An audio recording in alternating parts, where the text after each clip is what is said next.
So I was scrolling on the internet, as one does, and I came across a Twitter thread that I thought was so interesting that sparked up a conversation in my mind and in the replies of the tweet itself that I actually wanted to go out there and talk about here in a video.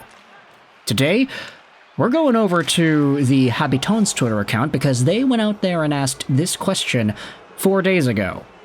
Genuinely asking out of curiosity because I don't watch Seattle Kraken games anymore, what's the issue with Shane Wright this season? 2 points in 19 games, nearly 2 minutes on the power play each game, averaging less than 1 shot per game. Something seems up. And when I saw this a few days ago, I was like, okay, wait, what? Really?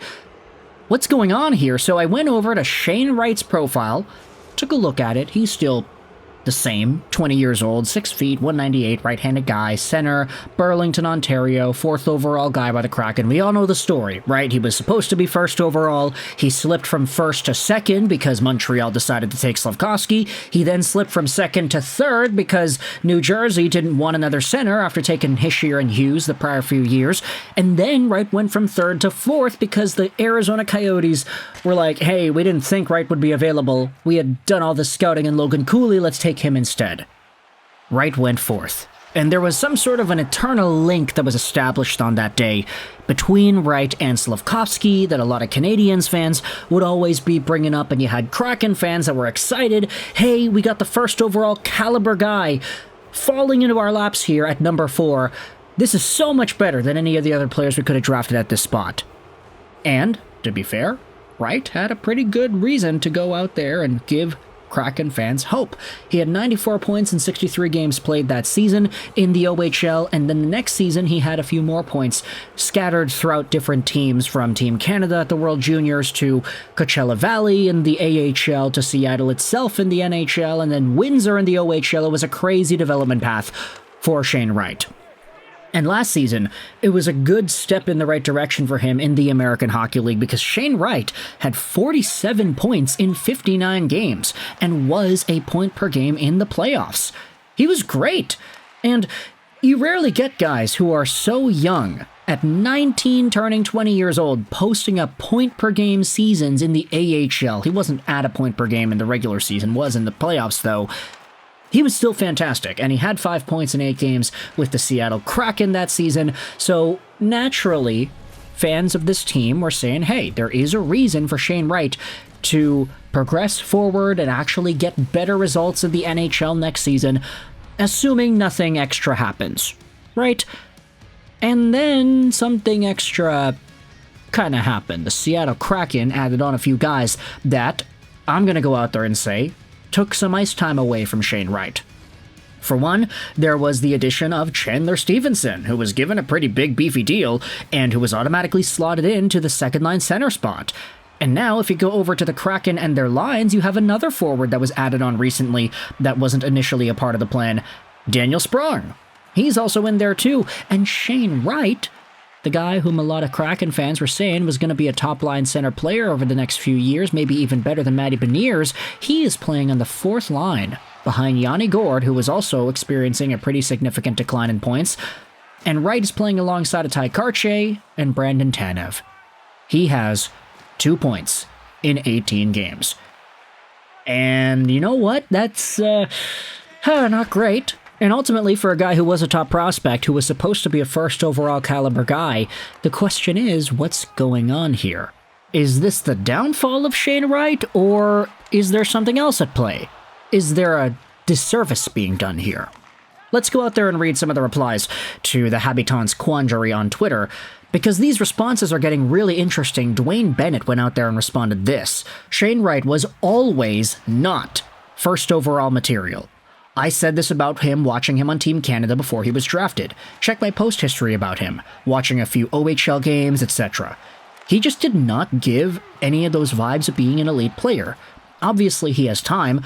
We've seen guys like Lafreniere break out, and recently Strome is becoming what people thought he would be in Washington 8 years later. Some guys take time. Even Slav, he's solid, but has he been 1st overall impressive?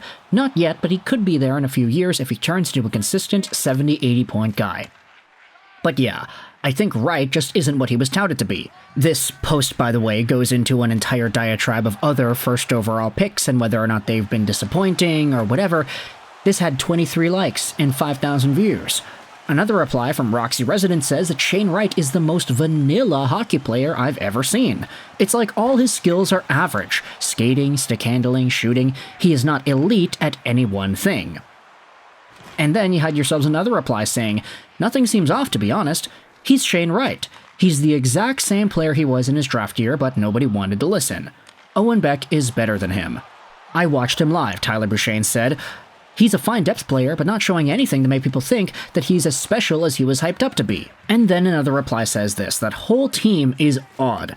Jared McCann is the only forward who is not mediocre. Wright's also getting like 12 minutes a night. They made the mistake of signing veterans to long-term deals and being mediocre instead of tanking and waiting for their prospects to develop. Wright's game has never been flashy as an offensive player, but more of a two-way making, right decisions kind of guy. There have been many plays this season where his line scores in part from a play that he helped set up, but that he didn't receive a point on. And here's the thing.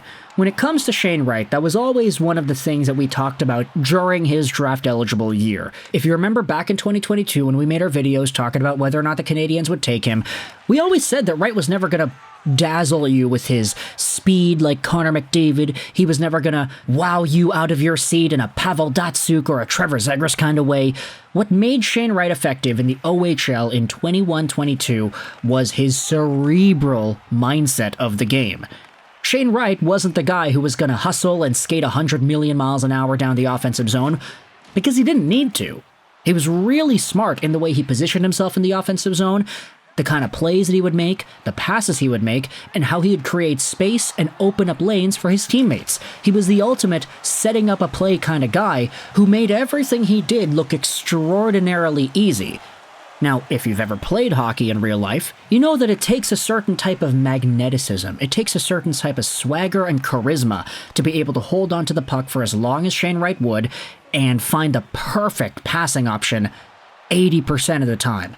Make a really nice skilled dangle to open up a small lane, a small tight angle, and then throw it across for a backdoor cross crease. Or, when he didn't have the puck, Shane Wright would place himself in the perfect spots to receive passes and then create goals and assists from there. Wright was cerebral. He didn't need to be super hardworking because his brain did all the work for him. But at the National Hockey League level, players are smarter. It's easier for other guys to read what he's doing because they've had years and years of experience. Shane Wright dominating on younger kids in the OHL was always going to have a more difficult time translating because not only would his physical need to improve, but his brain would need to adjust as well. And so for Shane Wright heading into this season, especially playing with guys that aren't really at the same top caliber of talent offensively, like the top of the guys on the team, he's playing with Brandon Tanev and Ty Karche after all, it just kind of makes things a little bit difficult for him. And I'm not saying it's impossible. I'm not saying that Shane Wright is a bust. Sure, the title might be a little bit exaggerated, the downfall of Shane Wright, but it is interesting to note that the guy who was almost a point per game in the AHL last season as a 19-year-old is just at 2 points in 18 games this year. The guy's on pace for 10 points on the season, and a lot of people would say that's a bad year. He's playing on the fourth line for crying out loud. Sure, you can say it's coaching. You can say, oh, he's not given this opportunity. But at the same time, you have to also think, fans are not going to look at that and say, oh yeah, wow, woe is Shane Wright. He's not being given the chance to be great. They're going to say, wow, look at that. He's being played on the fourth line. I wonder why he's not being played over Yanni Gourde. I wonder why he's not being given top 6 power play time. What went wrong with this guy? Now he only has 2 points. He must suck. And here's the thing. His hockey brain was always going to be good enough to play at the NHL level. That's why I do think he's a National Hockey League caliber athlete. But whether or not he's able to fully bolster his brain and that playmaking side of things to the point where he can start to control NHL shifts in the same way he did in the OHL, which was so good back in 21-22 that we thought, hey, he could be a 90-point center in the NHL one day. He could maybe get 100 points one day. He could be the next OHL phenom after the Connor McDavids and the Taylor Halls and John Tavares. He could be in that territory, but right now he's on pace for 10 points. Can all those things still happen to him? Absolutely. But for right now, things aren't looking good. So I want you to let me know your thoughts in the comment section below about Shane Wright's downfall in 24-25 and what you're seeing out of him as a member of the Seattle Kraken. Am I being too harsh in this assessment? Or is it just right for what we're seeing? Thoughts in the comment section below. I hope you enjoyed this video. And bye.